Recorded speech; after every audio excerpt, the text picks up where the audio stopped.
నీ నిర్ణయాలు తీసుకున్నారంటే దానికి ఎదురు లేదు. జగదేగుడు అతుల సుందరి తీసిన తర్వాత 2, 3, 4 ఆటోమేటిక్గా వెళ్ళిపోయింది.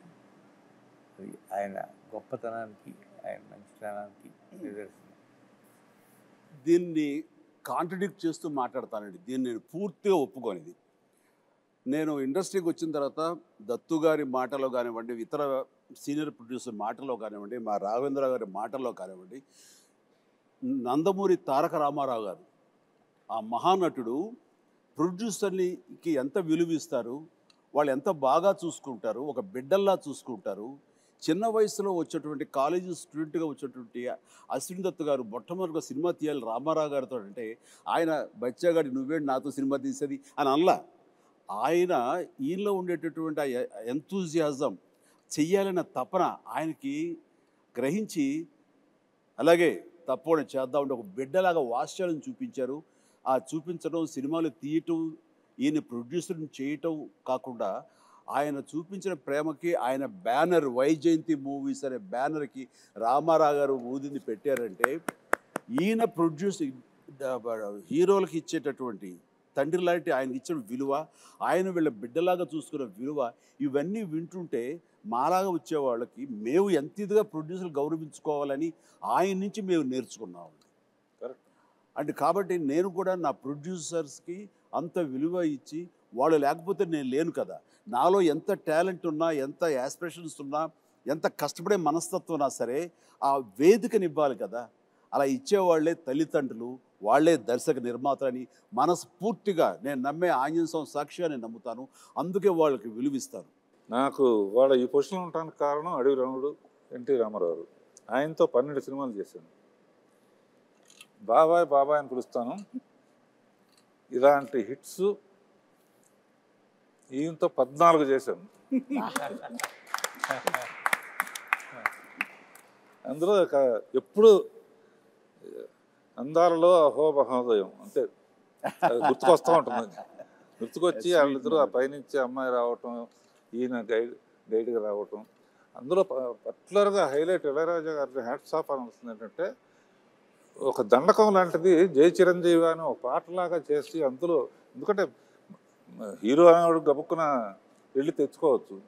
ఒక పాటలో పిల్లలు పాడుతూ ఉంటా ఆంజనేయ స్వామి జై చిరంజీవి అని, మనిషి పేరు కూడా చిరంజీవి కనుక, ఆంజనేయ స్వామి చిరంజీవి కనుక జై చిరంజీవి పాడుతూ ఉంటాం. ఎట్రకట్లో మంచు కొండల్లో స్కేట్ అవటం, గిట్ అవటం, స్కీయింగ్ చేయటం అంత తేలిగ్గా మొక్క దొరికేసినా, పైగా అట్నుంచి ఆవిడ రాబోతుంది. సో అంతమంది రావటం చూపించాం. ఆ ఫస్ట్ టైం కలవటం, అక్కడ కలవటానికి ఇంత శ్రమ పడితే వాళ్ళ కోసం ఒక దేవకరిని కలవటం అనేది మ్యూజిక్ కానీ ఒకళ్ళనొకళ్ళు చూసుకోకుండా టోటల్గా జరగదు. మొత్తం ఒకే చోట ఉంటాం, బట్ హైడ్ అండ్ సీక్ లాగా ఉంటుంది. ఎవరు ఒకళ్ళొకరు కలుసుకొని చూసుకోరు, కానీ ఆ పాటలో ఇద్దరి మధ్య ఒక లవ్ స్టోరీలా తీశారు.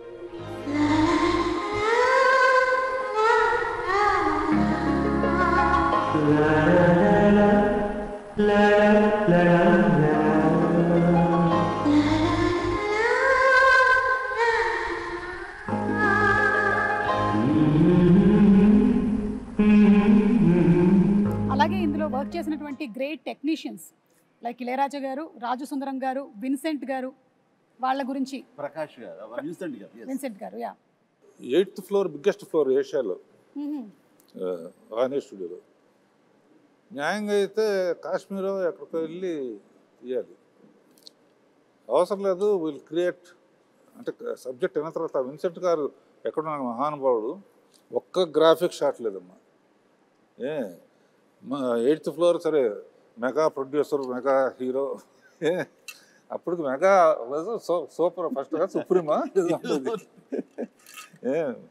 దత్కార్ ప్రొడక్షన్ అంటే 8th ఫ్లోర్ ఫుల్గా మంచుకొండలాగా చేసేస్తామని చలంగారు కదా ఆర్ట్ చేస్తే, ఈయన ఒక్కో షాటుకి విన్సెంట్ గారు షాట్ చెప్పిన తర్వాత ఆయన పని ఏదో ఆ పాలిథిన్ పేపర్ తీసుకుని కెమెరా ముందు పాలిథిన్ పేపర్ అలా పెట్టి, అదే చిన్న మంచు గుహలాగా ఆ పక్కన చిన్న వ్యాజలను తీసుకుని లెన్స్కి ఎడ్జెస్లో కదా బాబా? గ్లో రావడం కోసం Glow రావడం.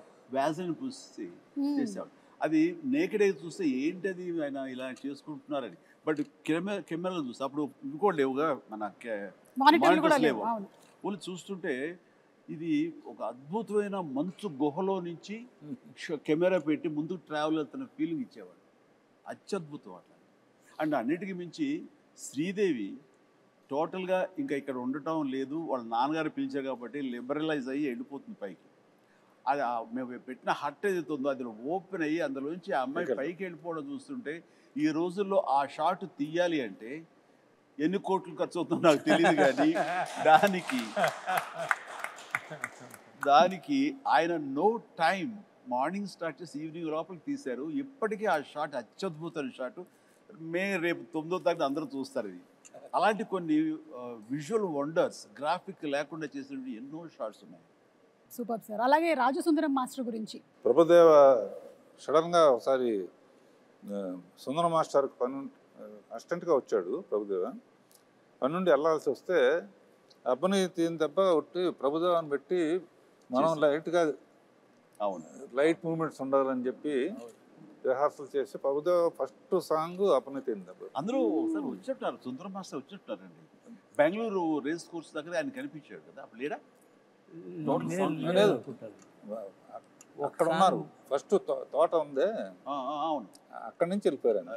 Okay, green house, green house, ఆ రెడ్ శారీ కట్టుకుని అక్కడ ఉన్నారు.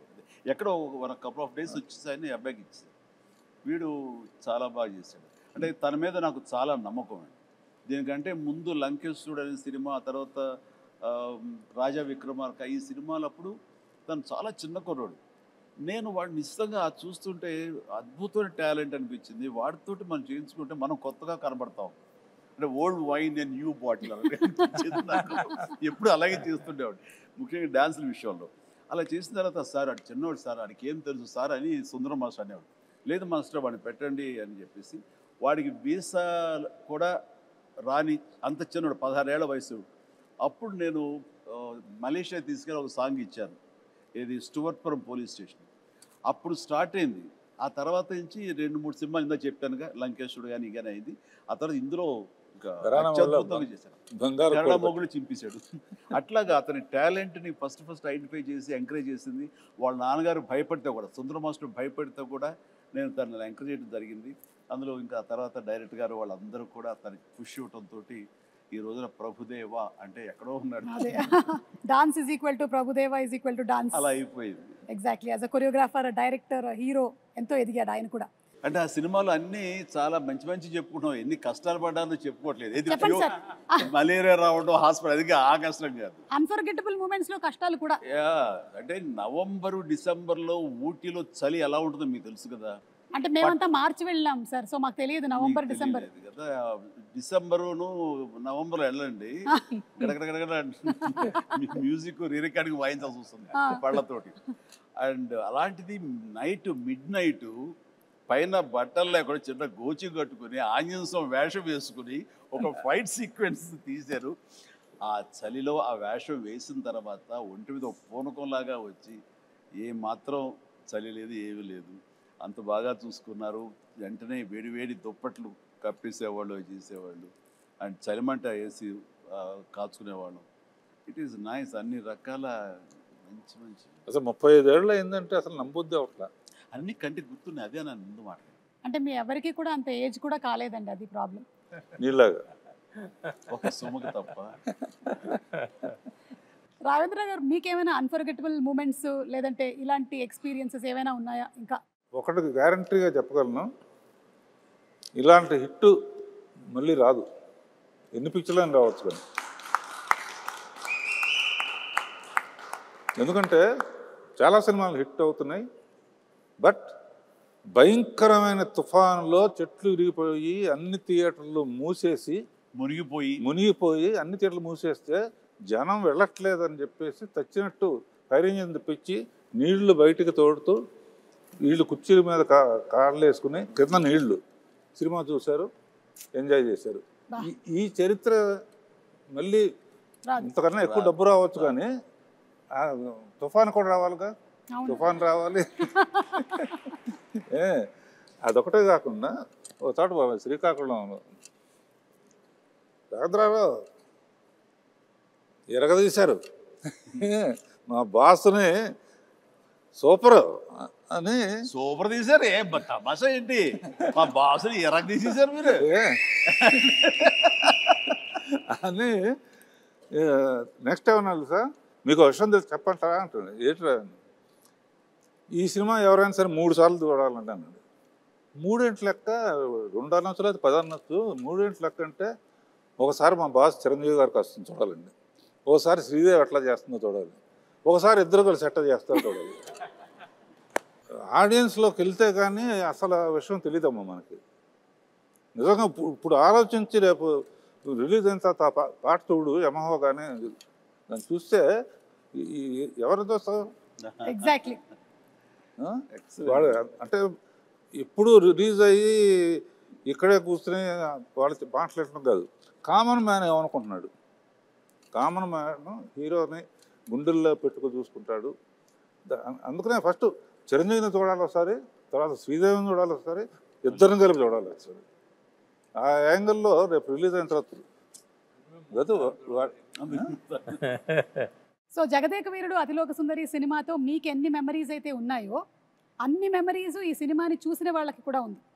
వాళ్ళకి ఆ ఫ్యాన్ మూమెంట్స్ వాళ్ళు